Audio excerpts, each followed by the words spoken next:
बिस्मिल्लाहिर्रहमानिर्रहीम। आज का सवाल कि ज़लज़ले क्यों आते हैं। जब मैंने इस सवाल का जवाब साइंस में ढूंढा तो साइंस ने मुझे बताया कि ज़मीन के नीचे एक मखसूस किस्म की प्लेटें हैं, जब वो आपस में टकराती हैं तो अर्थक्वेक यानी जिसके नतीजे में ज़लज़ला होता है। लेकिन जब मैंने दीन इस्लाम से इस सवाल का जवाब ढूंढा तो मुझे पता चला कि एक हदीस का मफ़हूम है कि जब तुम देखो कि दुनिया में ज़िना आम हो जाए, शराब आम हो जाए, मौसीकी आम हो जाए और ये गुनाह करने वाले अपने ऊपर फ़ख्र महसूस करें और इन गुनाह करने वालों को दुनिया जो है वो अवार्ड दे, ठीक है, तो फिर ज़लज़ले आते हैं। जब नाच आम हो जाए और नाच भी ऐसे कि नंगे नाच देखने में लोग शर्म महसूस न करें, तो फिर ज़लज़ले आते हैं। मेरे भाइयों, ये ज़लज़ले ऐसे नहीं आते, ये अल्लाह पाक धुनकारते हैं, अल्लाह पाक दिखाते हैं कि मैं हूँ। ज़मीन पे जब गंदगी फैलती है, ज़मीन पे जब लोग फिस्क व फसाद झूठ बोलते हैं, जब हमारा ताजर झूठ बोलता है, जब हमारा रेडी वाला झूठ बोलता है, जब हमारा सिपाही से लेकर लेक्चरर तक और लेक्चर से लेकर क्लर्क तक, जज तक, वकीलों तक और इंसाफ देने वाले अदारों तक झूठ बोलेंगे, जब इंसाफ पैसों के बल पे बिक जाएगा, ताकत के बल पे बिक जाएगा, तब ज़लज़ले आते हैं। और रसूलुल्लाह सल्लल्लाहु अलैहि वसल्लम की एक और हदीस का मफ़हूम है कि जब तुम देखो कि हुकूमत निकम्मे लोगों के पास हो, नलायक लोगों के पास हो और जब बारिशें बेमौका हों, तो तुम ये समझ लो कि क़यामत करीब है और अल्लाह पाक माल उन लोगों को दें जो बख़ील हों, तो तुम समझ लो कि क़यामत करीब है। और जब अल्लाह पाक हुकूमत समझदार लोगों को दे, अल्लाह पाक हुकूमत सयाने लोगों को दे, दीनदार लोगों को दे और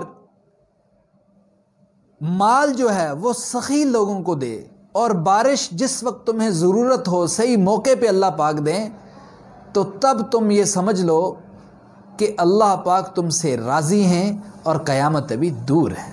तो भाइयों, ये जो ज़लज़ले आ रहे हैं, ये जो झटके महसूस हो रहे हैं, ये अल्लाह पाक मिस कॉल दे रहे हैं, ये अल्लाह पाक दिखा रहे हैं।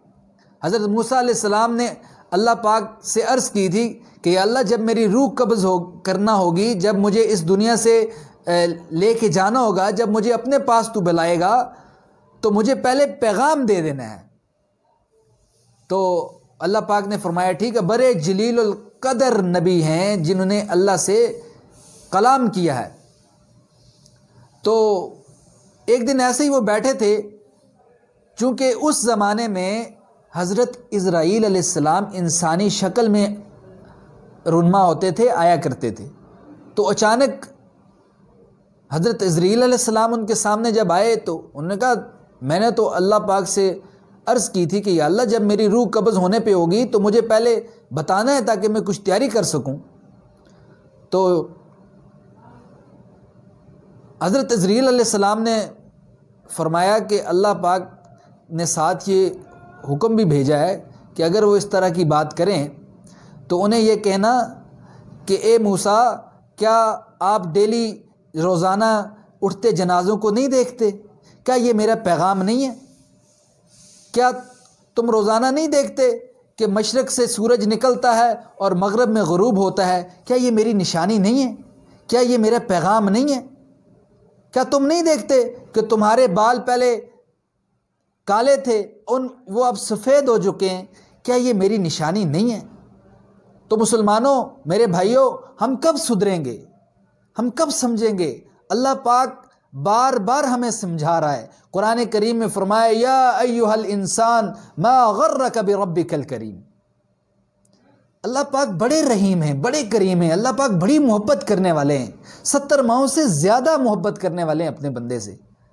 अल्लाह पाक फरमाते, ए मेरे बंदे, तुझे किसने कहा कि तेरा रब रहीम नहीं? तुझे किसने कह दिया कि तेरा रब तुझसे मोहब्बत नहीं करता? तू आके तो देख मेरी तरफ, तू एक कदम बढ़ा, तू चल के आएगा तो मैं तेरी तरफ दौड़ के आऊंगा। अल्लाह पाक तो बंदे को कामयाब करना चाहते हैं। अल्लाह पाक तो बंदे को कामयाबी के लिए, बंदे को कामयाब करने के लिए बहाने ढूंढना चाहते हैं। छोटी छोटी सी नेकी पे अल्लाह पाक बख्श देते हैं। तो भाइयों, हमने बड़ी जिम्मेदारी के साथ मैं कह रहा हूं कि हमने अपनी ज़िंदगी को इस्लाम की तरफ लेके आना है, इस्लाम की तरफ लेके आना है। बेहयाई में नहीं पड़ना, बेहयाई में नहीं पड़ना। जब इस तरह के नारे लग रहे हों कि मेरा जिस्म मेरी मर्जी, तो फिर ज़लज़ले नहीं आएंगे तो क्या होगा?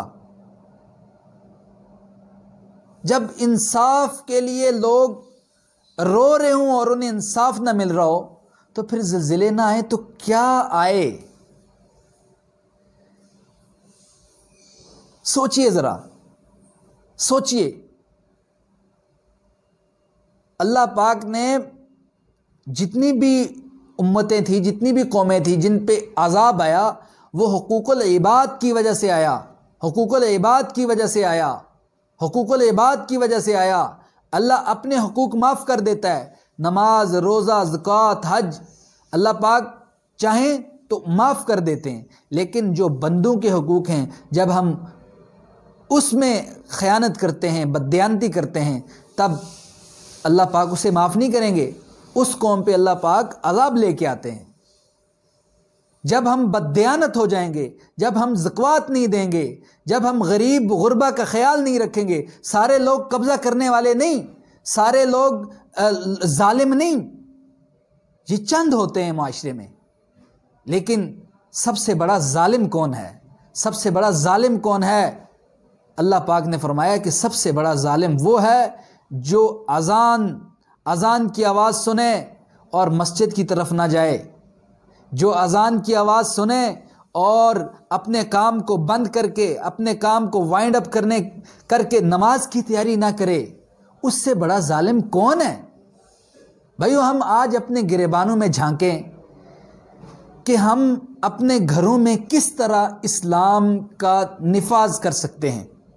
हम अपनी माओं, बहनों, बेटियों को किस तरह तरबियत करें कि वो फहाशी को प्रमोट करने से हट जाएं। हम अपने माहौल को किस तरह बदल सकते हैं? भाइयों, सबसे पहले बात यह है कि जब कोई कौम गफलत में पड़ जाती है, जब कोई कौम गफलत में पड़ जाती है, फिर उस कौम को मिटने में ज़्यादा वक्त नहीं लगता। हम अल्लाह के हुक्मों से गाफिल क्यों हैं? क्यों हम गाफिल हैं? आज मैं भी अपने ज़मीर को झंझोड़ूं, आप भी झंझोड़ें कि आया कि हम किन लोगों की रस्म व रवाज पे अमल कर रहे हैं, किन लोगों के पीछे हम चल रहे हैं। सल्लल्लाहु अलैहि वसल्लम की हदीस का मफ़हूम है कि जो शख्स जिनकी ताबेदारी करेगा, जिनकी पैरोकारी करेगा, जिनकी मुशाबत अख्तियार करेगा, अल्लाह पाक क़यामत के दिन उन्हीं लोगों में से उसको उठाएंगे, उन्हीं लोगों में उसका शुमार होगा। A man is noun by his company he keeps, ये एक इंग्लिश का मुहावरा है कि एक इंसान अपनी सोबत से पहचाना जाता है जो वो रखता है। इंसान अपनी सोबत से पहचाना जाता है। तो हमारा मेल जोल, हमारा उठना बैठना अच्छे लोगों के साथ हो। हम अपने हर काम में ईमानदारी को पहले रखें, ईमानदारी से अपने काम को सरअंजाम दें। चाहे हम किसी के लिए काम कर रहे हैं, चाहे हम अपना काम कर रहे हैं, हम उसमें ईमानदारी इख्तियार करें। और जो फ़राइज़ हैं हमारे, ठीक है, ज़कात है, मामलात है, इबादात हैं, उनमें भी हमें जो है वो फ़र्ज़ शनासी दिखानी होगी, उसमें भी दयानतदारी दिखानी होगी। तो मेरा जो इस बयान करने का मकसद था वो ये था कि हमारा माशरा, इस्लामी माशरा जल्द अज़ जल्द अपने असल को पहचाने, अपने असल को पहचाने कि हम क्या हैं, हमने क्या करना है। तो मेरे दोस्तों, जब हमारा मुआशरा ज़िना से, शराब से, मौसीकी से, बददियानती से, बुग़्ज़ से, हसद से, कीना से पाक होगा, अल्लाह की नाफरमानी से पाक होगा, तो ज़लज़ले नहीं आएंगे, बल्कि हर चीज़ तुम्हारी पैरोकार बन जाएगी। जब हम अल्लाह की मानेंगे तो दुनिया की हर चीज़ हमारी मानेगी। जब हम अल्लाह के नाफरमान होंगे तो फिर ये ज़मीन भी कहती है कि या अल्लाह तू मुझे हुक्म दे, मैं इन गुनाह करने वालों के अपने अंदर निगल लूँ। तो इसलिए मेरे दोस्तों, ज़लज़ले आते हैं तो हम जो है ना अल्लाह की मान के चलें। इलामा इकबाल ने फरमाया था ना, आ तुझको बताता हूँ मैं तकदीर उमम क्या है, आ तुझको बताता हूँ मैं तकदीर उमम क्या है, शमशीर व सना अव्वल ताऊज़ो रुबा आखिर। तो इस शेर को ही अगर हम समझ लें, इस इलामा इकबाल बड़े हकीम थे, हकीम उम्मत अगर कहा जाए तो गलत नहीं होगा। तो बहुत पहले उन्होंने फरमा दिया था कि सबसे पहले अल्लाह की मानो। जब तुम अल्लाह की मानोगे ना तो फिर तुम कामयाब हो जाओ। हम लोगों की तकलीद ना करें, लोगों के पीछे ना जाएं। हम अल्लाह के दीन के पैरोकार हैं, हम रसूलुल्लाह सल्लल्लाहु अलैहि वसल्लम की उम्मत में से हैं। हम रसूलुल्लाह सल्लल्लाहु अलैहि वसल्लम की बताई हुई तालीमात और अल्लाह ताला के दीन पे अमल करके इस दुनिया में भी और उखरवी दुनिया में भी कामयाब हो सकते हैं, और किसी दूसरे के नक्शे कदम पे चलने से इस दुनिया में भी नाकाम होंगे और उखरवी दुनिया में भी नाकाम होंगे।